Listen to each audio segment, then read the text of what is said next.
স্বাগত ডিবিসি সংবাদে আপনাদের সাথে আছি সোনিয়া আফরিন ইশিদার। এবারে জানাবো খবরের বিস্তারিত।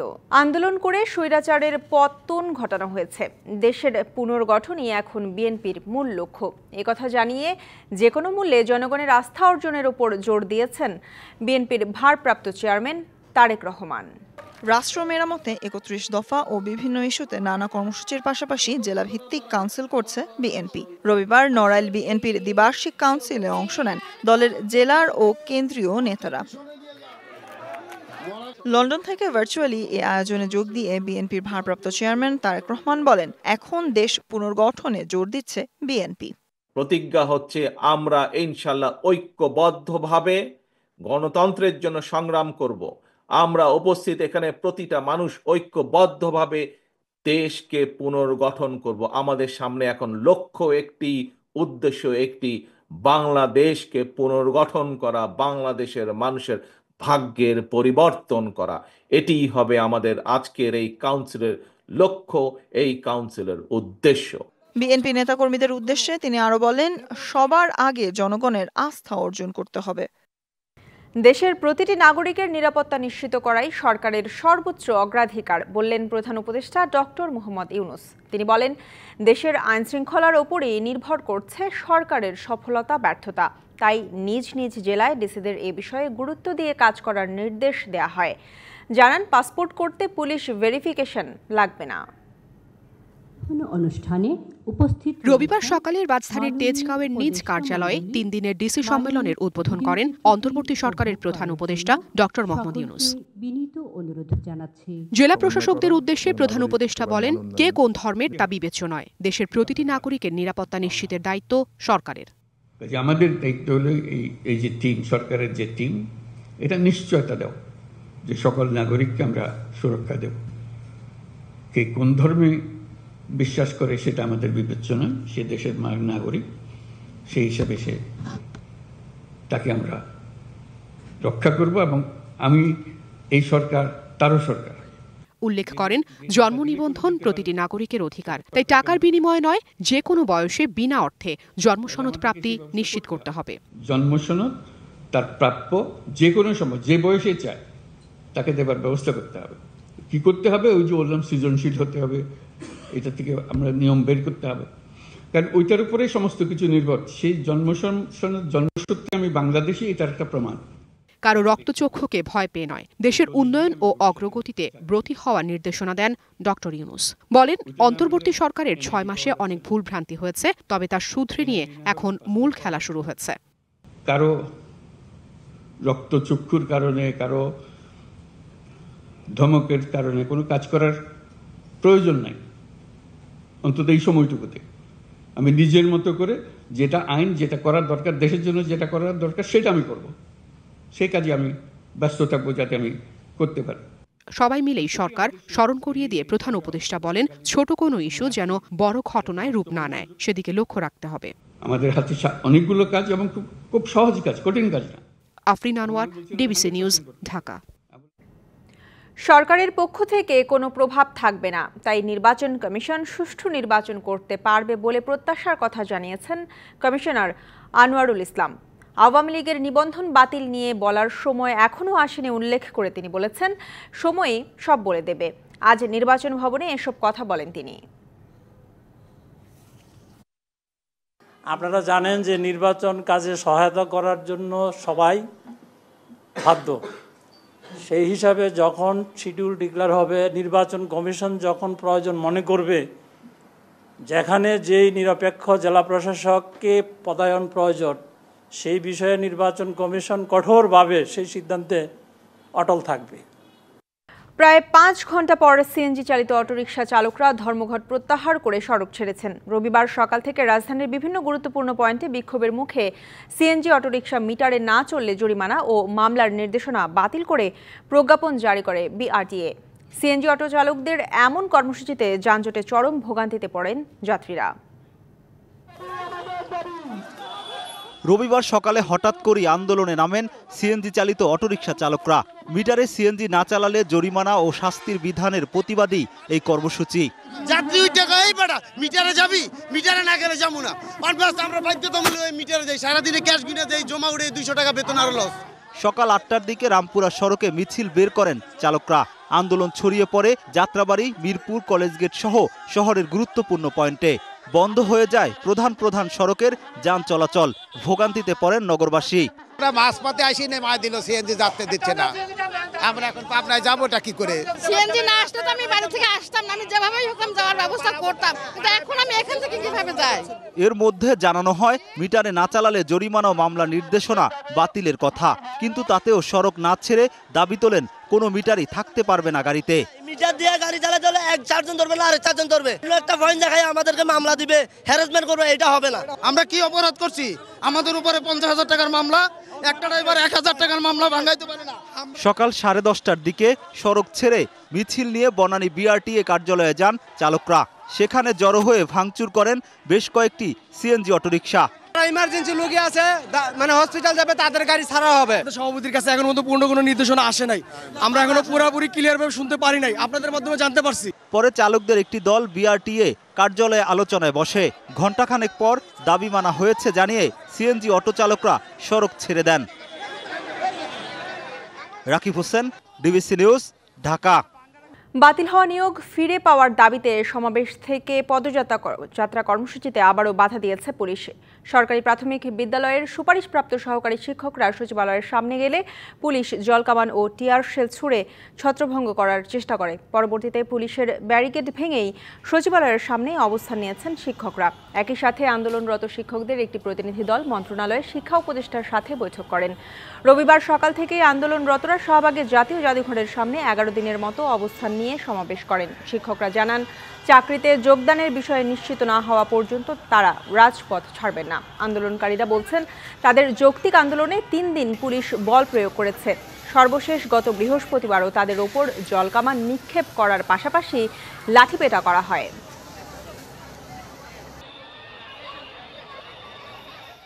আমাদের প্রাথমিক নিয়োগটা হয়েছে 3 ধাপে। প্রথম, দ্বিতীয় ধাপ চাকরি করতেছে, ওদের প্যানেলও চাকরি 24 ডিসেম্বর ওরা জয়েন করেছে। আমাদেরকে সুপারিশপ্রাপ্ত করেও এখন আমাদেরকে সুপারিশপ্রাপ্ত থেকে বাদ দেওয়া হচ্ছে। কেন? এই বৈষম্যটা কেন? আমাদের অধিকার যতদিন পর্যন্ত আমাদেরকে ফিরিয়ে দেওয়া না হবে, আমাদের প্রাপ্য সম্মান আমরা যতদিন পর্যন্ত ফিরে না পাবো, ততদিন পর্যন্ত আমরা রাজপথ ছাড়বো না। এই আন্দোলনরত অবস্থায় এখানে মিডিয়ার সামনে অথবা জনসম্মুখে কোনো আশ্বস্ত আমাদেরকে করা হয় নাই। মুসলিম উম্মার শান্তি, সমৃদ্ধি আর কল্যাণ কামনায় আখেরি মোনাজাত দিয়ে শেষ হলো সাতপন্থীদের বিশ্ব ইজতেমা। ইজতেমা ময়দানে চোখের পানিতে বুক ভাসিয়ে মহান স্রষ্টার দিদার কামনা করলেন লাখো মুসল্লি।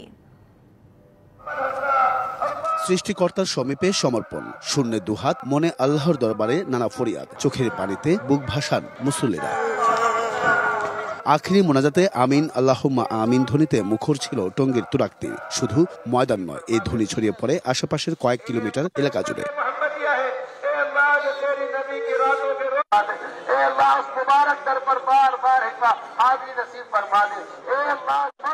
তাবলিগ জামাতের সাদ অনুসারীদের ইজতেমার আখেরি মোনাজাত হয় 30 মিনিটের। মোনাজাত পরিচালনা করেন মাওলানা ইউসুফ বিন সাদ। চোখের পানিতে সৃষ্টিকর্তার কাছে আবেদন জানান মুসল্লিরা। নবীর সুন্নতকে চিন্তা করে আমাদের যতই কষ্ট হোক, আমরা দিনের মেহনত, দিনের দাওয়াত, ইসলামের দাওয়াত সবার কাছে পৌঁছাই দেব। নিজে কিভাবে জাহান্নাম থেকে বাঁচি এবং আমার পরিবার পরিজন কিভাবে জাহান্নাম থেকে বাঁচে, এ ব্যাপারে আমরা এরকম ঘরওয়ালাদের পুরো আমাদেরকে মেহনত করতে হবে। আমরা দেশের জন্য কল্যাণ কামনা, কল্যাণ চাইছি, দোয়া চাইছি, সবাই সমস্ত পৃথিবীর মুসলমানদের জন্য আমরা দোয়া চাইছি। আখেরি মোনাজাতে অংশ নিতে ভোর থেকেই টঙ্গীমুখী অনেকে যে যেভাবে পেরেছেন শামিল হন জমায়েতে। এই যে হিংসা হানাহানি, একদিন তো আমরা দুনিয়া ছেড়ে চলে যেতে হবে, মরে যেতে হবে, কিন্তু তো আমাদের যে আজাল বেজাল, আমরা চাই আগের মতো সবাই একযোগে আমরা আর দিনের কাজ করতে। তাবলিগ জামাত নিয়ে যে একটা বিরোধ আছে, এইটা যেন এক হয়ে যায়। আগে সবাই এক কাজ করতে পারছি, যেন মিলেমিশে আমরা জানি দাওয়াতের কাজ করতে পারি। আখেরি মোনাজাত শেষে নিজ নিজ গন্তব্যে ফিরতে শুরু করেন মুসল্লিরা। ইজতেমা নির্বিঘ্ন করতে সতর্ক ছিলেন আইন শৃঙ্খলা বাহিনীর সদস্যরাও। টানা 3 দিনের মেহনত শুধুমাত্র আল্লাহ তাআলার রাজি খুশির জন্য।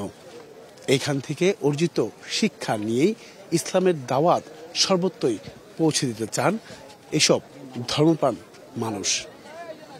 দোয়া চান দেশ ও বিশ্বের শান্তি কামনায়। বিশ্ব ইজতেমার ময়দান থেকে আরিফুল ইসলাম, ডিবিসি নিউজ, টঙ্গী, গাজীপুর। 781 কোটি টাকা অবৈধ সম্পদ পাওয়ায় নাসা গ্রুপের চেয়ারম্যান নজরুল ইসলাম মজুমদারের বিরুদ্ধে মামলা করেছে দুর্নীতি দমন কমিশন দুদক। দুপুরে দুদকের সহকারী পরিচালক শাহজাহান মিরাজ সংস্থার সমন্বিত জেলা কার্যালয় ঢাকা 1-এ এই মামলা করে। এজাহারে বলা হয়েছে, নজরুলের মোট সম্পদ পাওয়া গেছে 832 কোটি টাকা। এর মধ্যে 781 কোটি টাকা সম্পদের বৈধ কোনো আয় পাওয়া যায়নি। তাই দুদক আইনের 1947 সালের 5-এর 2 ধারায় মামলা করে দুদক। নজরুলের স্ত্রী এবং সন্তানদের নামেও সম্পদের অনুসন্ধান করছে দুদক।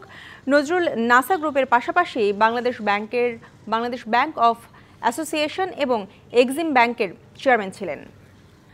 27শে ফেব্রুয়ারি থেকে দেশের বাজারে আর ভোজ্য তেলের সংকট থাকবে না বলে আশ্বস্ত করলেন মিল মালিকরা। সকালে জাতীয় ভোক্তা অধিকার সংরক্ষণ অধিদপ্তরের সঙ্গে বৈঠকের পর এমন প্রতিশ্রুতি দিলেন তারা।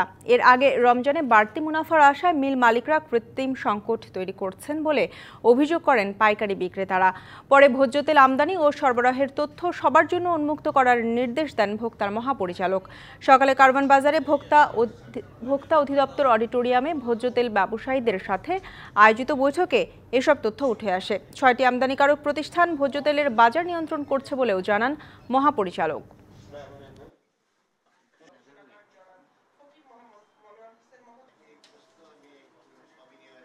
রমজানে একটু ভোজ্য তেল বেশি লাগে, ভাজা পোড়া বিভিন্ন করা হয়।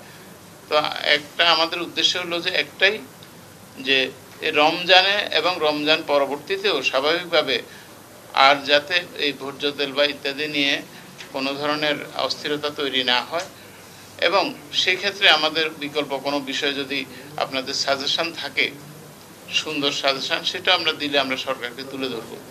অমর একুশে বইমেলার 16তম দিন আজ। ছুটির দিনে অমর একুশে বইমেলায় আজ দর্শনার্থী ও ক্রেতাদের ভিড়। অমর একুশে বইমেলা থেকে যুক্ত হচ্ছেন আমাদের সহকর্মী ইশরাত জাহান উর্মি। আমরা চলে যাচ্ছি তার কাছে। অনেক ধন্যবাদ আপনাকে ঈশিতা। আজকে বইমেলার 16তম দিন এবং বসন্তের বিকেল, চারদিকে ঝিরিঝিরি বাতাস বইছে যদি আমি বলি। এবং আজকে বইমেলায় একটা বিষয় আমার ভালো লাগলো, আজকে ধুলার পরিমাণ কম। এটার দুটো কারণ হতে পারে। একটা হচ্ছে বাংলা একাডেমি কর্তৃপক্ষ হয়তো বিষয়টাকে গুরুত্বের সঙ্গে নিয়েছেন, এক।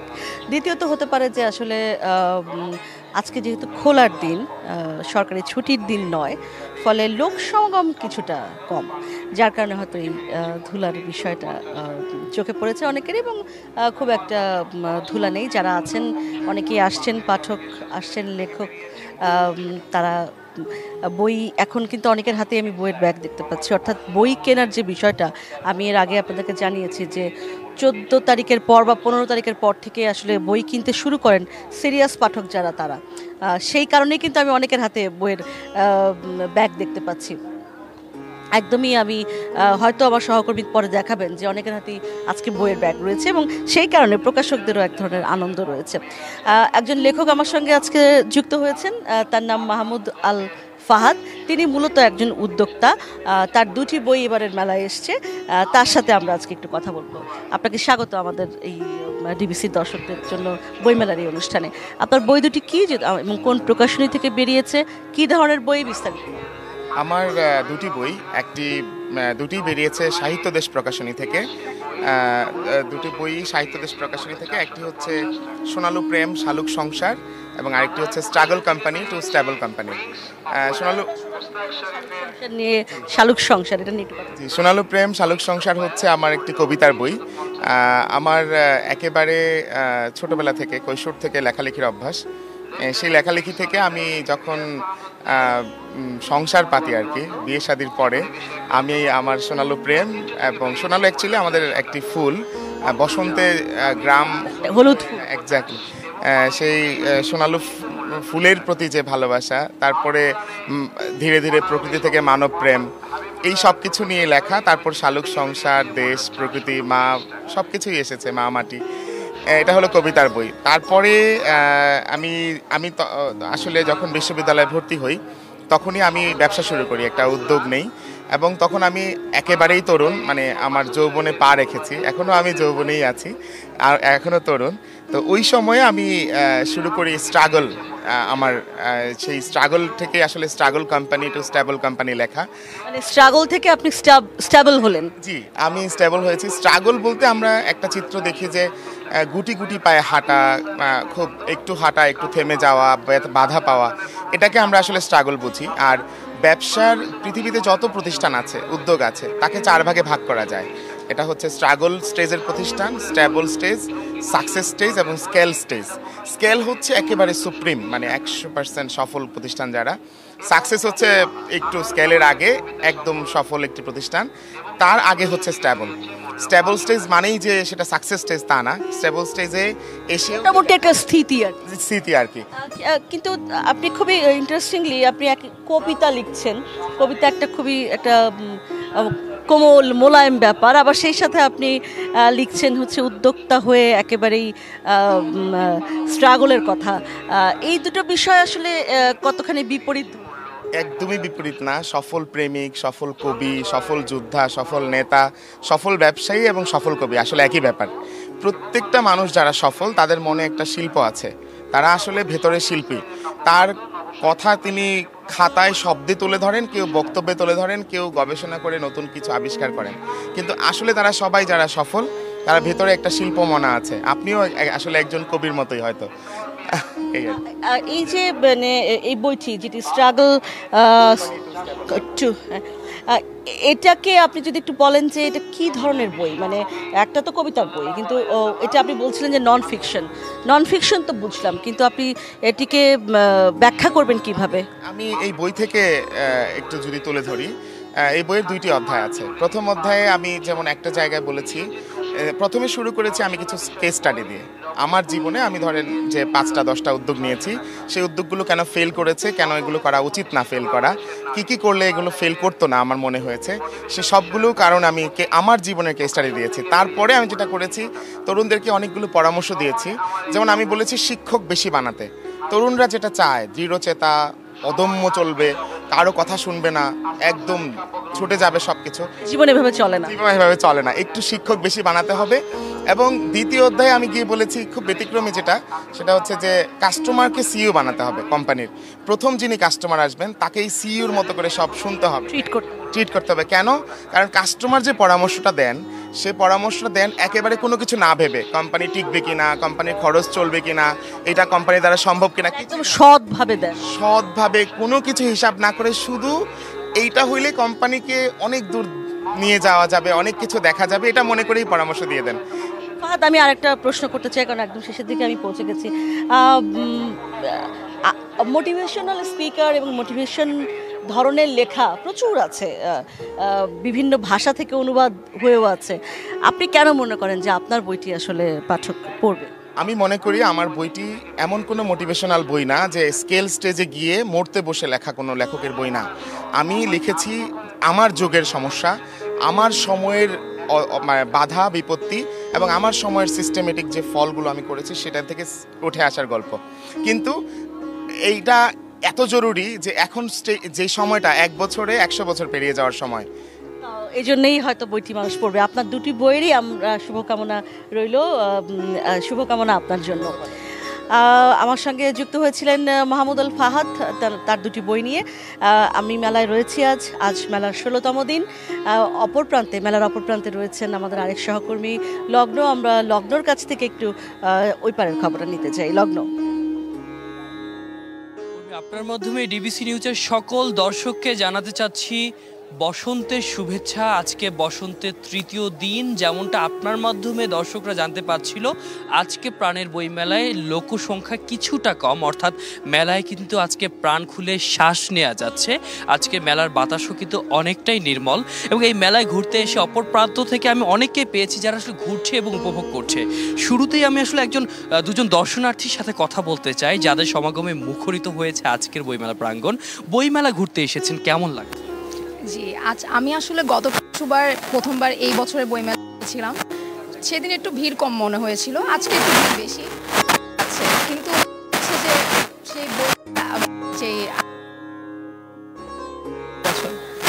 বছরের পর বছর ফুরিয়ে যাওয়ার কথা বলছেন। অফ এয়ারে আমরা কথা বলছিলাম, আপনি বিজ্ঞানের একটি বিষয়ে পড়াশোনা করছেন, যন্ত্রের যন্ত্রণা এবং প্রযুক্তির প্রবঞ্চনার মাঝেও আপনারা বইমুখী হচ্ছেন, মেলায় ঘুরতে আসছেন, এই বিষয়টা একটু জানাবেন।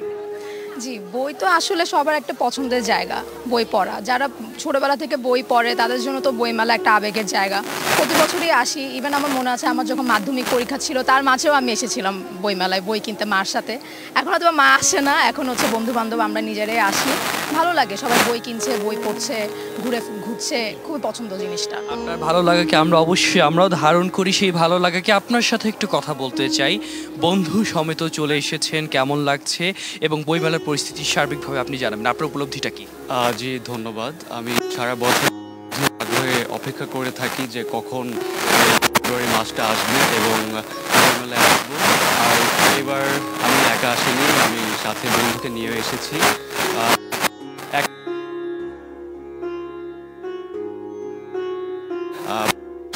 দিবসটাও চলে গিয়েছে, কিন্তু এখনো আমি বইমেলায় দেখছি রঙের আমেজটা এখনো যায়নি। সবাই আশেপাশে সবই রং দেখতে পাচ্ছি, ভালো লাগছে, লোকের সমাবেশ দেখে ভালো লাগছে। অসংখ্য ধন্যবাদ। লাগা আমাদের মাঝেও আছে। দর্শক যেমনটা বলছিলেন যে বসন্তের বাসন্তী বইমেলায় সবাই কিন্তু ভালো লাগার কথা বলছেন, যে ভালো লাগার বার্তা, যে ভালো লাগার মোহ, যে জারুল হিচল শিবুলের বসন্ত তাদের সবাইকে কিন্তু দারুণভাবে উচ্ছ্বসিত করে রেখেছে। এবং এই উচ্ছ্বাস কিন্তু বইমেলা প্রাঙ্গণে যখন সন্ধ্যা নামছে, এখন সময়টা গোধূলি লগ্ন, এবং গোধূলি বেলায় তাদের এই যে সাজ সজ্জা, বইয়ের প্রতি আকর্ষণ এবং তাদের বিবিধ পোশাক, কারো কানে ফুল, কেউ বা হচ্ছে বাহারি রঙের সাজ চলে এসেছে, এটা কিন্তু তাদের শিল্পবোধ, শিল্পের প্রতি যে ভালো লাগা, তাদের যে ভালোবাসা, সেটাই কিন্তু প্রকাশ করছে। এই যে নিজেদের সখী সমেত, নিজেদের লোকজন সমেত, স্বজনদের সাথে তারা চলে এসেছে, এর মাধ্যমে তারা কিন্তু ভাষা সংস্কৃতির প্রতি তাদের যে ভালো লাগা, যে ভালোবাসা, সেই ভালোবাসার বহিঃপ্রকাশই কিন্তু আমরা দেখতে পাচ্ছি।